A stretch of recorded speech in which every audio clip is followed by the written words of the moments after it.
ஆத்திரமாக உள்ளவன் நோஞ்சானை பார்த்து சொல்கிற வார்த்தை என்ன தெரியுமா? டேய் நீ எனக்கு கொசு மாதிரிடாம்பான். ஆனால் கொசுவுக்கு எவ்வளோ திறன் இருக்குன்னு பார்த்தோம்னா பிரமிப்பாக இருக்கும், ரொம்ப ரொம்ப பிரமிப்பாக இருக்கும். ஆண் கொசுகளுக்கு கடிக்க தெரியாதான், பெண் கொசு தான் கடிக்குமா. ஒரு கொசு ஒரு முறை நம்மளை கடித்து உறிஞ்சிற ரத்தம் எவ்வளவு தெரியுமா? அதன் எடையை போல் 1.5 மடங்கா. ஒரு கொசு எத்தனை புதிய கொசுகளை உருவாக்குதான் தெரியுமா? 800 புதிய கொசுகளை உருவாக்குதான். இதிலிருந்து என்ன தெரியுது? இனிமே நீ எனக்கு கொசு மாதிரின்னு நாம் யாரையுமே திட்டமாட்டோம் தானே.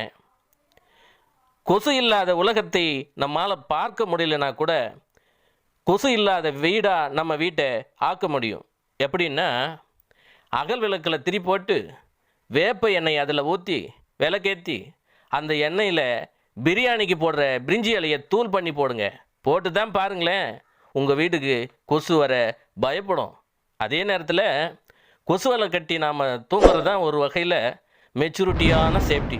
என்னடா இவன் இவ்வளோ நேரம் வாழ்க்கையை பேசிட்டு கொசு வலையை பயன்படுத்துங்கன்னு சொல்கிறானேன்னு பார்க்குறீங்களா? நம்மளை விட புத்திசாலி கொசுங்க இல்லாமலையா இருக்கும். அதுக்காக தாங்க சொல்கிறேன். நன்றி, வணக்கம்.